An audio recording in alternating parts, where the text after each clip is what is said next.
Hi everyone, and welcome to Mish's Market Minute. I am your host, Mish Schneider, and I thought tonight we would do something a little bit different.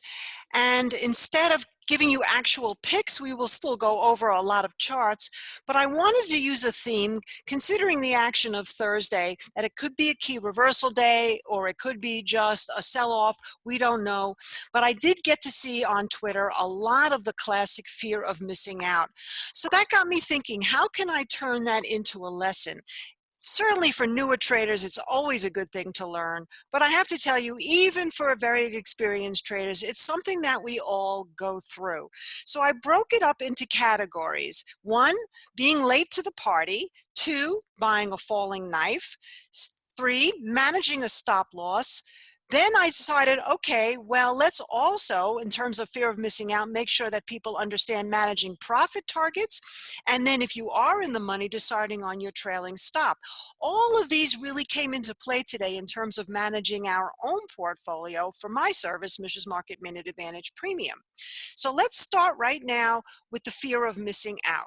This was the tweets I got a lot this morning, and that was people who have waited and waited and waited, watched the market explode, whether it be NASDAQ or any of the other tech instruments, and then today said, oh, it's making new highs, is it time to get in? So it's always going to be about risk reward.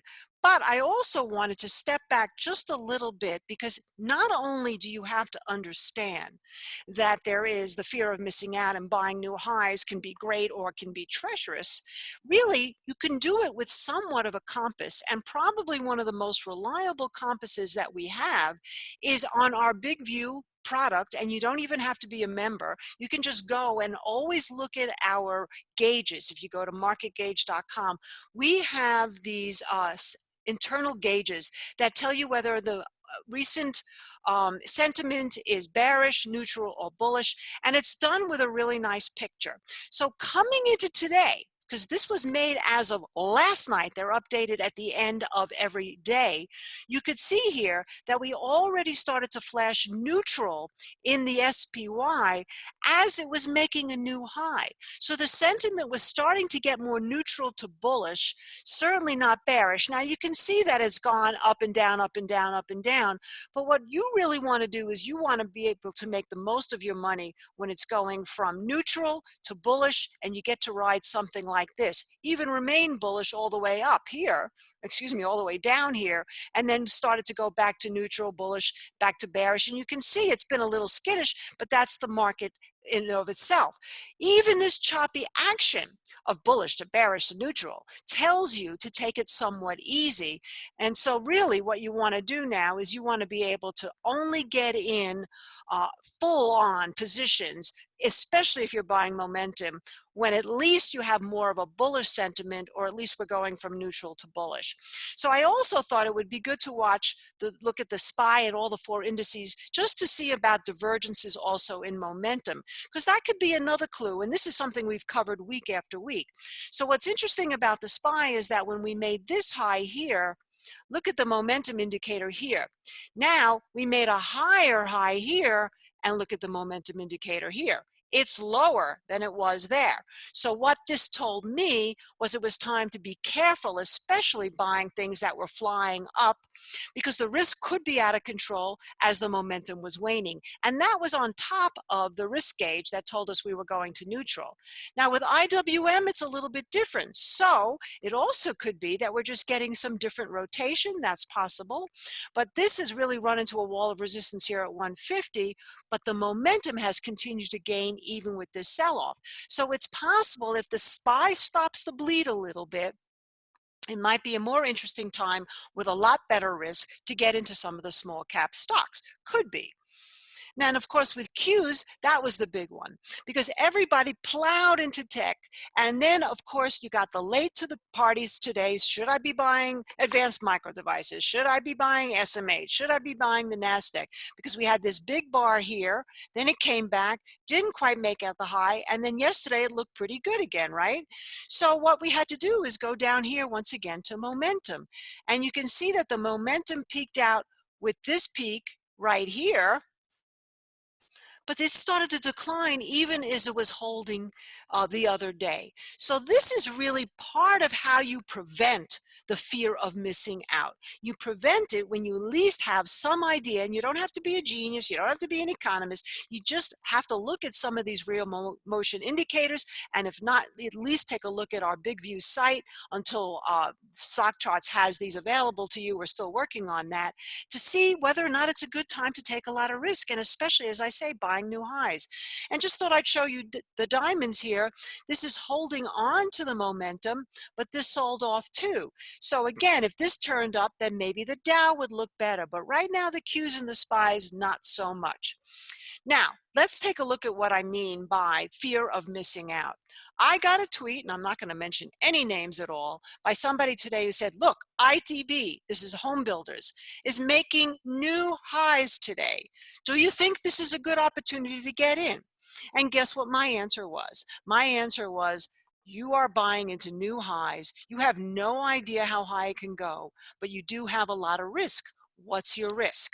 So if we're looking at the chart here, this is exactly what I'm talking about. Even though home construction and home builders can continue to rocket, let's face it, when the market sells off, for the most part, so do a lot of the sectors, and this was getting extended. And we can see here in the momentum, it was getting extended. So that's the other thing, is when you see a divergence, that's one thing.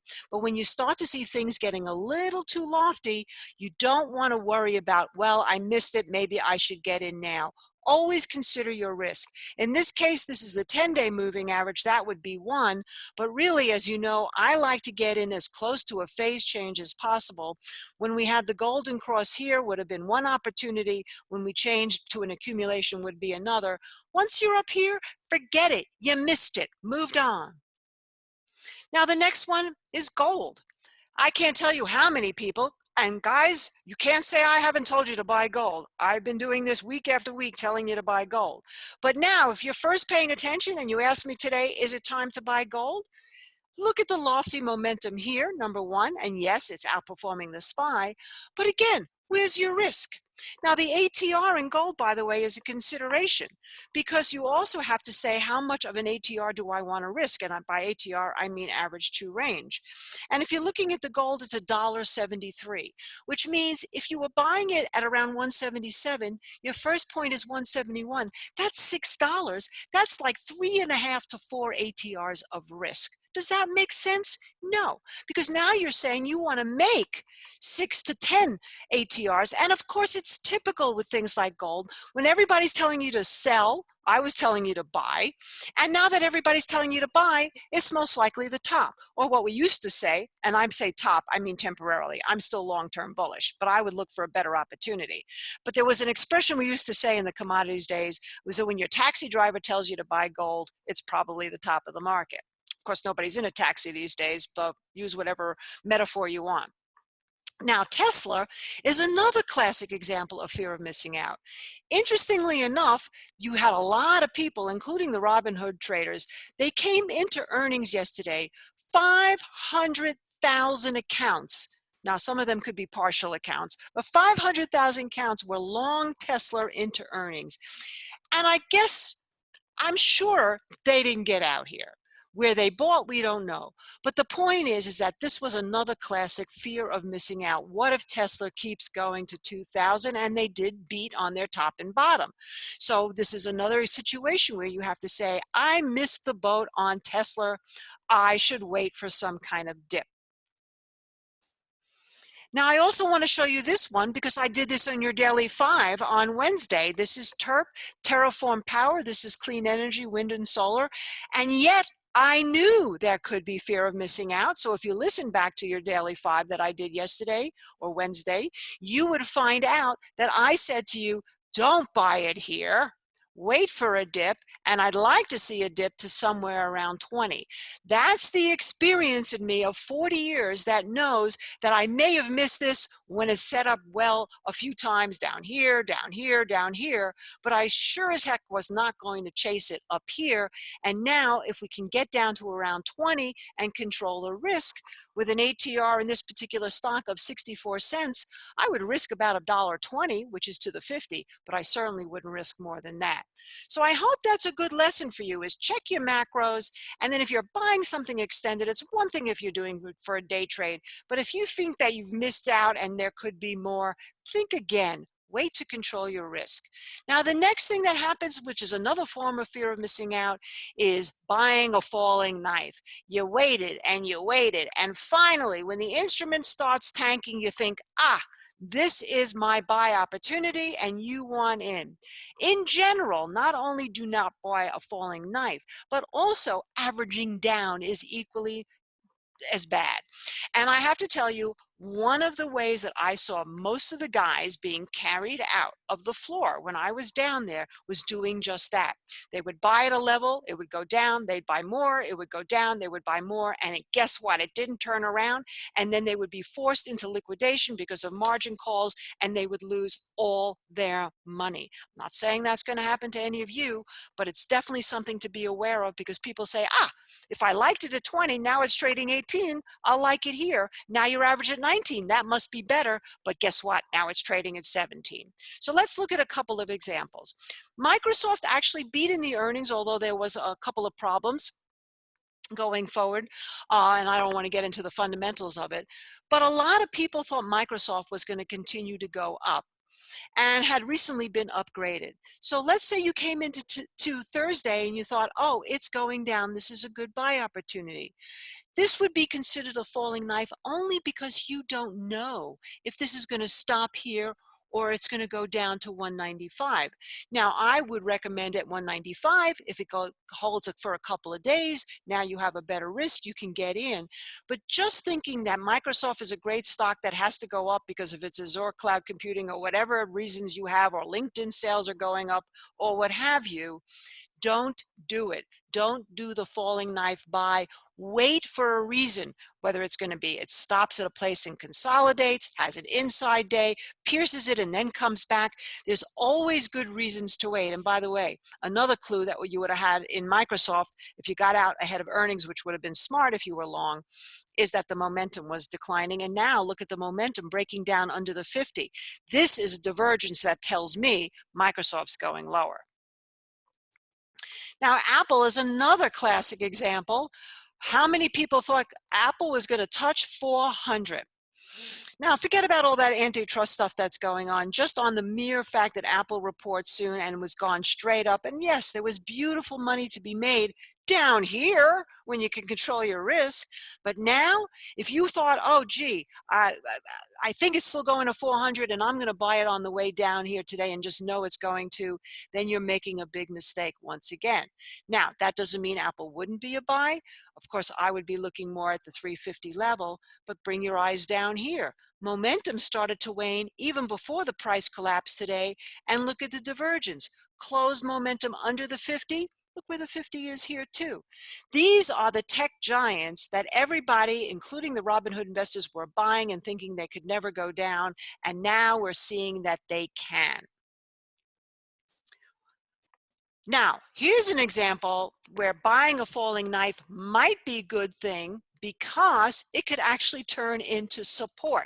So here is IQ. Now, this is a personal trade that my subs were in on a partial position, and today they had to get out because obviously it broke down under this gap, and that was the end of that. But some people would have been tempted to keep buying on the way down. Now, if you're out of this trade, which I assume anybody who's listening who is one of my members is, the good news is it stopped just short of the 50-day moving average and had a huge range expansion today.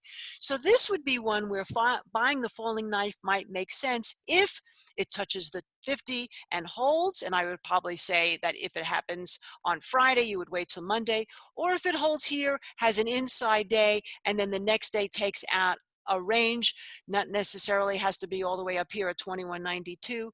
You want to be able to have some reason to get in that it's stabilized so you can risk against the 50 and the 200. But here's the reason why I'm saying this to you, because you can see here, even though this has still far from the 50 here, it touched the 50 here. So this is a very cautious place to be in momentum. If it holds and starts going up, that would also give me some confidence on this trade. Now let's talk about when to stick to the original plan, and when to change the original plan, because everybody loses money. This is a real tricky situation of when to know that I'm going to stick to my original plan, or when I got in and I say I'm going to change my original plan. And of course, you can still be wrong on that, but you have to have some level of consistency. So this is canopy growth. This is a personal trade that we're all in. And I still like this overall, and I'm going to show you why. But we got into this up here after it confirmed on the 50-day moving average. No, excuse me. That is wrong. We actually got in sooner than that. We actually got in up in here after confirmed the 50 and came over the 10. And we put our stop at that point at 1544. This day, it came in, sold down to 1532, but it was in the first 30 minutes, so we didn't get out.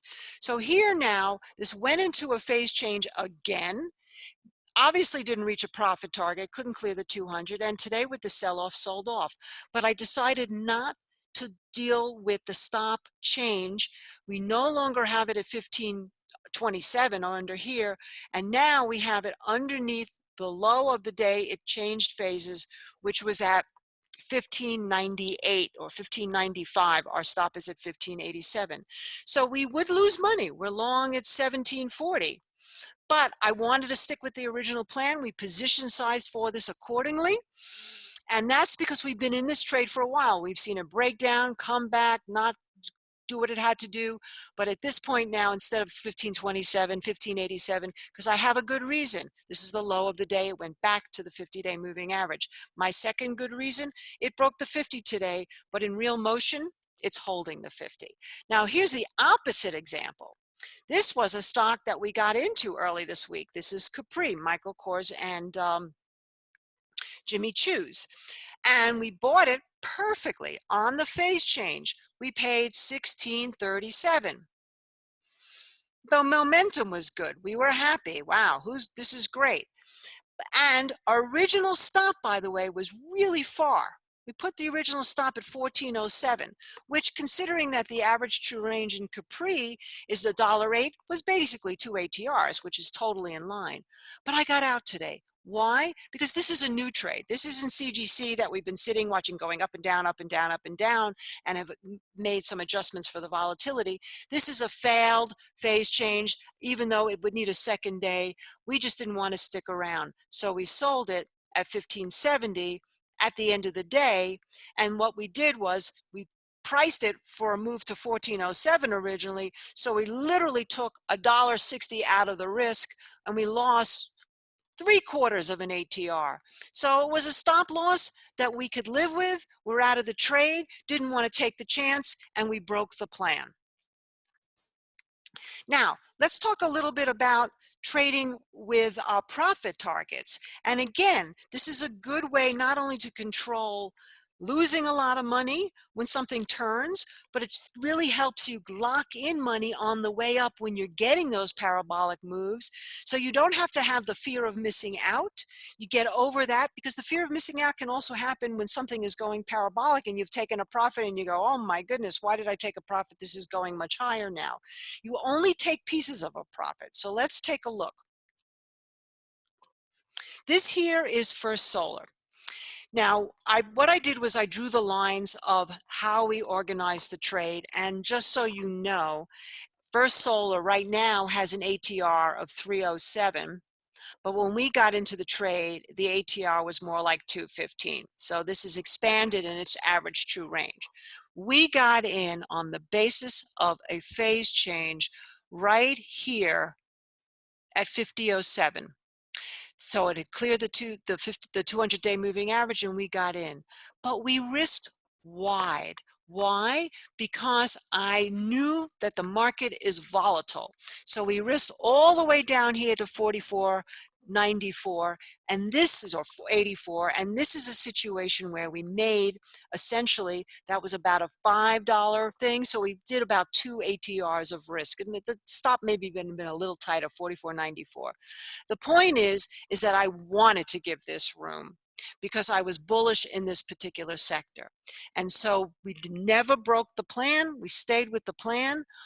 Some people got out of half a position, some didn't when it wasn't getting back over. But then because we were risking about $5, we wanted to make about $9, $10. So our first profit target was 2 to 1 no matter what was going to happen. We got out of some right between 59 and 60, the first profit target. And then the second profit target we haven't gotten to yet. And we're going to come back to this trade because we're going to talk about trailing stops. But our second profit target is another 2.5 ATRs from where our first profit target was, which was at 4 ATRs. So essentially the formula I like to use, and this is a very valuable thing to know, is that you risk about 2 times your ATR. You could risk more or less, but this is for swing trading. You go to a no loss when you get 2 times your ATR. So now that immediately, if you risk $2 and you make $2, you go to a no loss. Then you start taking your first profit at 4 times, and your second profit, you can be a little bit generous if you want, but somewhere between 6 and 8 times. We'll come back to that when it comes to talking about the trailing stop. Now here's the other one, space. Okay, and I also put in the places where we got in. Now I've been in and out of space a million times, so we're just going to talk about the most recent situation that we got into space. And that was right here. Where is it? When it broke 1650. Was it here? No, I'm sorry. It was here. This was the time we got it, and then I think we actually even lost a little money at this point in time because I didn't stick to the plan, which was to put a stop under here. This time we got in around 1650, and I put my stop really. It was even lower here. It was right under 14 at 13.99. I wanted to use all these lows and just say, I like this at 1650. I like this stock. I'm going to risk $2.50. The excuse me, ATR in this one was at $2. Now it's at $2.62, so it made sense to risk that much. It was really not even that big a risk. And then look what happened. Once again, this started to go up. So if we risked that $2.50, we wanted to make 5. So we actually got out at 21. This is not right. We got out at 21.44 the first time. Then we got out at the second target, another couple of ATRs higher than that at 23.44. And now we have a third profit target, which is unusual for us, but we figured at this point, if we can make $13, $14 from our original, or 7 to 8 times our original entry and risk, then we would take a little piece off and then ride the tail. Once again, I want to go back to this and look at the trailing stops. So what's so interesting is everything I've told you, yes, is rule-based, but what makes trading, unless you're using quant models that do all the thinking for you, what makes it so fascinating is that it's part art, part science, and when you have to decide on a trailing stop, that's a good problem to have. How much science should I use and how much art should I use? And by the way, that's for all of this. When to decide to change the original plan, when to decide to stick to the original plan, you know, when to decide that it's good time to buy a falling knife, although I never think that word should be never, and when it's a good time to buy extended moves, not having any idea what your risk is, hoping they go higher, which I also would say is never. So there you go. But nonetheless, the rest of it is all very, very much art and science. So let's take a look at those 2 examples again. And I'm going to give you a little bit of a choice. Let's say you were long First Solar like we were. And remember, we bought it here. And actually, we bought it here. We watched it go down, but it never got to our stop, which was down here. We took our profits at 54, excuse me, at 59, and then at, well, we didn't get to our second profit. We've only taken 1 profit target. So the question now is, where would you put your trailing stop? Let's assume we don't get to a second profit target. Let's assume the market starts selling off, but we want to protect what we have left. You have choices, and this is what I wanted to show you. You have a few choices in terms of how you want to put in a trailing stop. Some people would say, let's just put it under the moving averages. But would that make sense to me? No, because you would actually turn whatever you had left into a loss. There's no reason for that. You'd be long gone, and if it gets back here and sets up again, you have a whole new position. So I think for me, I like to use one of two things. Sometimes I like to subtract an ATR or two from the top price. So if we said the ATR was $3 right now and the top price was 63, you could say maybe one ATR would be a move under 60. So one choice would be to make a profit target trailing stop underneath 60 with a little bit of fudge. This line should be moved up a little bit more. We actually do have our trailing stop now at around 58.24 under this. So it's essentially 1.5 ATRs from the top price there. It would also be a break of the 10-day moving average. But you also have a second choice. Sometimes you can take a former high, like here, and you can then take that former high and make that your trailing stop. So that would put you at around 54.24 or 54.74, within that with some fudge for your trailing stop, and you'd still lock in money. So it's a personal choice. I actually decided to put in the tighter stop at the 58.24 for now, only because I showed you with the gauges, we could see a nasty sell-off in NASDAQ. We could, or we could not. And if I don't get stopped out and it keeps moving up, good for us. Now the last one, again, is space. Let's take a look at the choices we have for trailing stop there as well. Now, again, just to remind you, we got in at 1650 right here. By the way, we went to a no-loss stop once we got a couple of ATRs in this at around this 18 point. As I showed you, we took our first profit at 21.44, our second profit at 24.44 or 24.84, and we have a third profit we haven't reached, so it's time to consider a trailing stop. So again, you have a choice. If you use the ATR theory, then you can say if it sells off 260 from the top price here, which was at about 27, well, you would have been out today. To me, that would have been a little too close. If you said 2 ATR, maybe $5 from the top, I would probably at that point say, why don't we just use the 10-day moving average? So one choice would be to put it somewhere under that 10-day moving average, as it's 21.80, and most likely, and again, these lines, I don't know, somehow they move when I'm making these pictures for you, but that would put you somewhere around 21.40 for your stop. And that would be fine. You'd be done with the trade, and so be it. I, though, wanted to give this one, because we have 2 profit targets already. You see, first earlier we only had 1 profit target.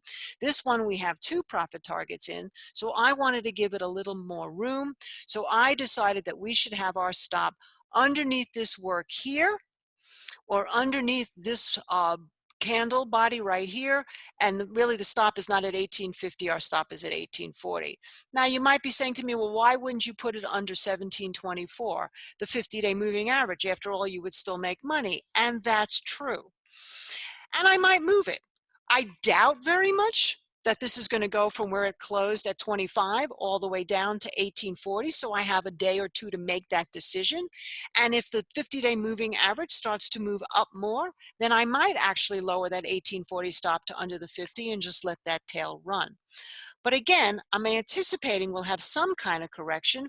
And of course, the thing you might be asking yourself is, when would you add back to the position? And that's a whole other conversation. That's why I showed you IQ.